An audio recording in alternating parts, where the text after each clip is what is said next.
Desde os tempos antigos, a união entre raças diferentes era um tabu, e para alguns, como a suprema divindade e o rei dos demônios, uma violação das leis naturais, um pecado imperdoável.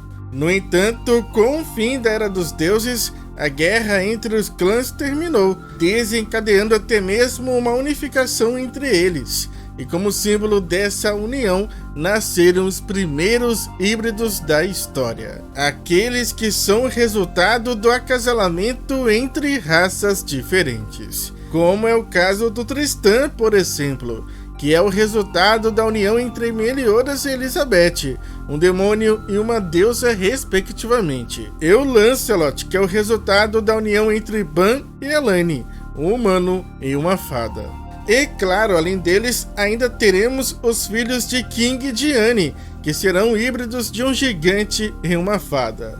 E essa nova raça carrega consigo tantos traços genéticos dos seus pais, como também características e habilidades marcantes dos clãs de origem. No entanto, existe até mesmo uma forte teoria de que todos os 4 cavaleiros do Apocalipse sejam todos híbridos e que a existência deles esteja relacionada ao Apocalipse, ao caos. Porém, os híbridos não seriam a única raça a surgir nessa nova história, pois abaixo deles teríamos também os semi-híbridos ou pseudo-híbridos, que mesmo não sendo resultado direto da união entre raças diferentes, ainda assim possuem características tanto físicas, como também traços de personalidade e habilidades. E o primeiro exemplo que nós tivemos de um possível semi-híbrido apareceu no capítulo 71, quando Gila revelou ainda ter seus poderes demoníacos. Pois lá no começo da história, Gila e os outros cavaleiros da nova geração beberam do sangue demoníaco para despertar um poder ainda maior.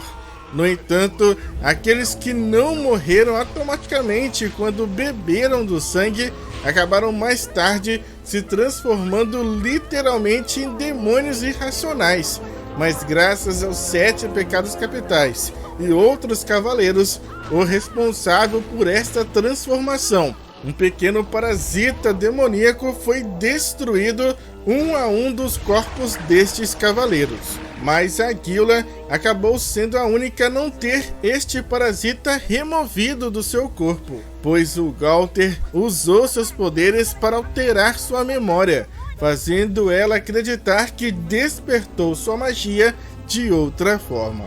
Com isso, o parasita, o sangue demoníaco, foi apenas suprimido, permanecendo por muito tempo adormecido dentro do seu corpo.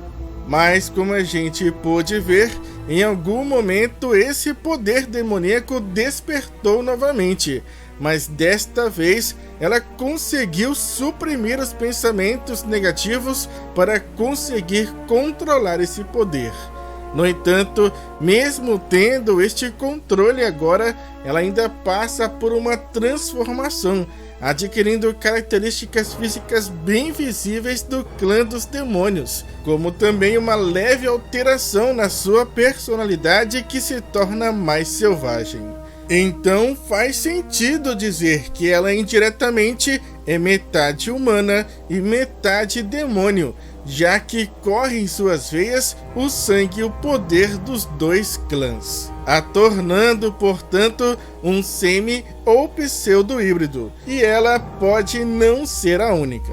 Aliás, a Gila deve ser de fato a única que ainda tem o sangue demoníaco em suas veias, mas talvez possa existir uma deusa equivalente a isso, se Margaret ou Solacide preservarem em seus corpos magia remanescente dos poderes dos arcanjos, já que ambas foram receptáculos de 2 arcanjos, Margaret do Ludociel ou Riodoshel e Solacide do Sariel. E assim como aconteceu com Dreyfus, que por um momento foi capaz de usar a magia de Frauden, o mesmo pode acontecer com as duas.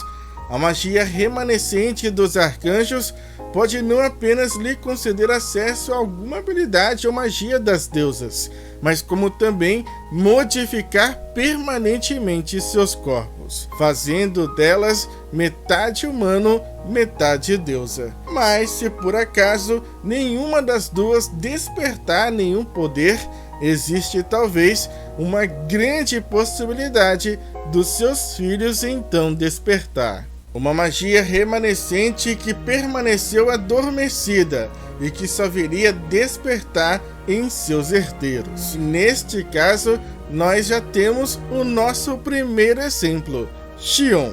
Apesar da gente ainda não saber as suas cores oficiais, fica nítido ainda assim que o cabelo do Xion é muito mais escuro que o da Margaret e do Gil, fora sua personalidade que não lembra em quase nada nenhum dos dois. Mas se a gente comparar com Ludociel, que tinha cabelos escuros e uma personalidade muito desequilibrada, a gente consegue encontrar muito mais sentido. E isso se fortalece ainda mais quando a gente compara suas habilidades com as dos seus pais, pois o rapaz é uma espécie de super druida, capaz de manter e controlar espíritos elementais dentro de pequenas pedras preciosas, assim como os druidas de Star usavam a deusa Ambar para armazenar todos os tipos de monstros para treinamento.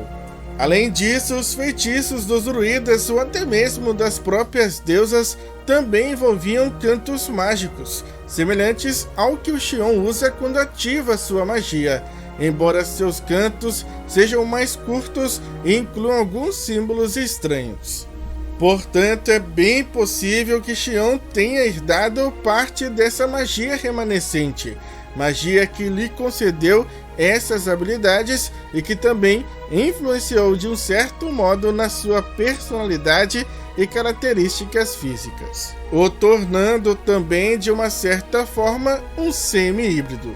Então, como vocês puderam ver, existe uma gama extensa de possibilidades bem interessantes para esses tipos de semi-híbridos. Mas agora eu quero saber a opinião de vocês.